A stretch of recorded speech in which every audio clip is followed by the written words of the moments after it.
간밤에 나온 글로벌 이슈들 함께 전해드리도록 하겠습니다. 어제에 이어서 오늘도 이탈리아 총선에 대한 업데이트 소식 전해드릴 텐데요. 이탈리아 출구 결과 그리고 그 결과에 대해서 외신들은 어떻게 반응을 하고 있는지 하나씩 짚어보도록 하겠습니다.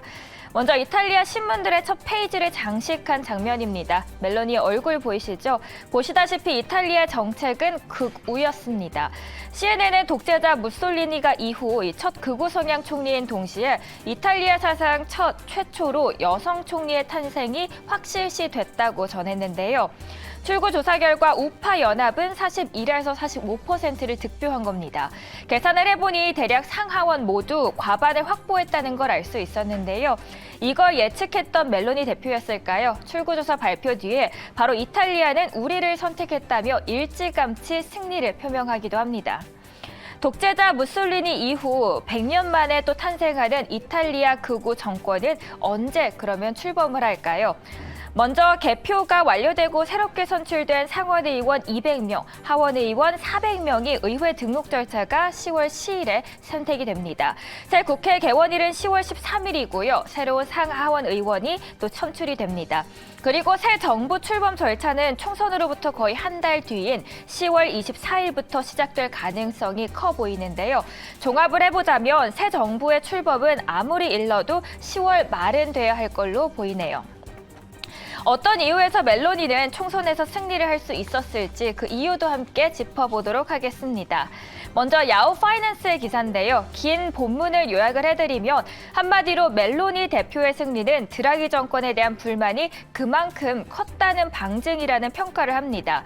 멜로니 대표의 승리는 드라기 정권에 대한 불만이 컸는데 경제 전문가로 잔뜩 기대를 받았던 드라기 총리가 에너지 위기 그리고 물가의 급등 등에 제대로 대처하지 못했던 민심이 급속히 이탈하면서 유일한 야당이었던 FDI가 전 정부의 반대표를 고스란히 끌어안았다는 이야기네요.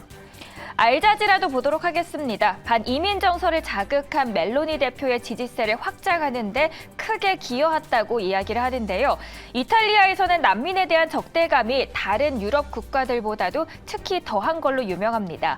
자국 우선주의 연장선상에서 멜로니 대표의 존재감을 더욱 키울 수 있었다는 분석입니다. 이탈리아 외에도 유럽 곳곳에서 최근에는 극우 세력이 맹위를 떨치고 또 요동을 치고 있죠. 전쟁으로 에너지와 식품 가격이 치솟자 양극화에 지친 서민들 중심으로 반난민 그리고 반유럽연합을 외치는 극우 세력에 표심이 쏠리는 현상이 뚜렷해지고 있는 모양입니다. 다만 로이터에서는 같은 포인트를 두고 다른 시각을 이야기해서 가져와 봤습니다. 경제난 때문에 새 정부가 오히려 우파 본색을 드러내지 않을 것이라는 이야기인데요. 멜로니 대표가 지난달에 로이터와의 인터뷰를 한 걸 보니 이후에 재정 준칙을 준수해 나갈 것이고 나는 앞으로 국가 재정 파탄이 날 정도로 무책임하고 또 부주의한 사람은 아니다라고 강조한 바가 있기 때문입니다.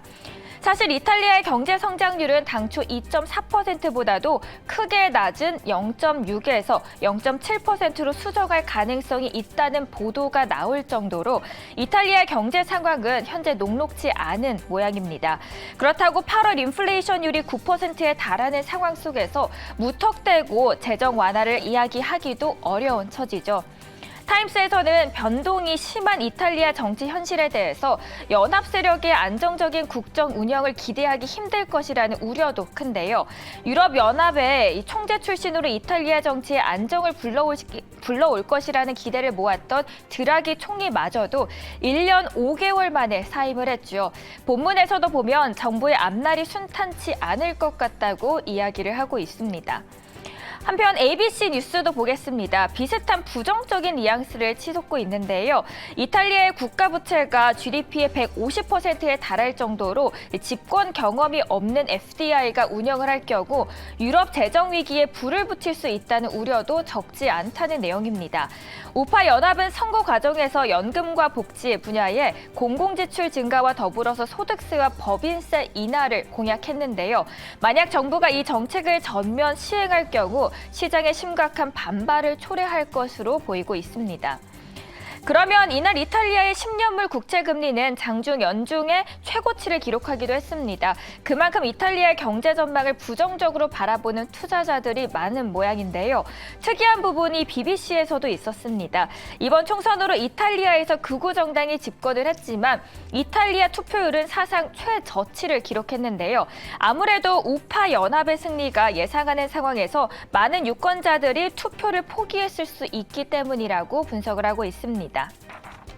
사실 극우 성향의 지도자가 등장하는 일은 이제 유럽에서도 낯선 일만은 아닙니다. 프랑스의 극우 정치인 마른 르펜은 국민연합 대표도 집권을 노리고 있고요. 올해 4월까지만 해도 보면 대선 때 한때 마크롱 대통령의 재선을 위협할 정도로도 지지율이 올라왔던 적이 있습니다. 그리고 2010년부터 집권 중인 오르반 헝가리 총리도 대표적인 극우 정치인으로 꼽힙니다. 그런데 국제사회에서는 왜 유독 멜로니의 부상을 특히 주의 깊게 보고 있을까요? 기사 제목에서도 보면 얼마나 이번 총선이 유럽에서 두려움을 주는가라고 적혀 있죠. 시기가 묘하기 때문인데요. 러시아의 우크라이나 침공과 그에 따른 에너지 위기 등 유럽이 해결해 가야 할 문제에서 이탈리아가 이질적인 존재가 될 가능성이 크다는 이유입니다. 아시다시피 멜로니는 친러시아적 색채를 갖고 있는 정치인이죠. 과거 인터뷰 영상을 함께 보도록 하겠는데요. 무솔리니의 독재자 정권이 사실 굉장히 좋은 정치인으로 평가하면서 그의 행동은 이탈리아를 위한 것이라고 말을 하고 있습니다. 그녀의 생각 자체는 조금 위험해 보이기도 하는데요. 다른 연정 파트너 마테오 살비니 동맹 대표도 동일한 입장을 표하고 있습니다. 이탈리아의 대표적인 친 푸틴 인사이기도 한데 러시아에 오면 유럽 내 국가에 있을 때보다도 훨씬 편하다고 어록을 남기기도 한 인물인데요. 심지어 2019년에는 지구상에 현존하는 최고의 정치인으로 푸틴을 꼽기도 했습니다. 이탈리아에서 이처럼 푸틴을 친근하게 보는 정부가 들어선다는 게 유럽연합에서는 또 부담으로 작용하고 있고요. 그는 어느 때보다도 단결을 강조하고 있는 유럽연합에서 이탈리아가 그 약한 고리가 될 수 있다는 우려가 계속해서 깊어지고 있습니다. 전쟁이 길어지고 에너지난 문제가 심각해질수록 유럽연합 회원국 간에도 또 이견이 생길 수 있는데 이탈리아가 그런 분열의 촉이 될지 우려하는 시선이 적지 않아 보이는데요. 이제부터는 단순히 한 나라의 총선을 넘어서 매크로적으로 러시아와의 관계를 따져봤을 때 전 세계적으로는 또 어떤 영향을 미칠지까지 생각해 보시면서 전체적인 시장 흐름도 파악해 보시면 좋겠습니다.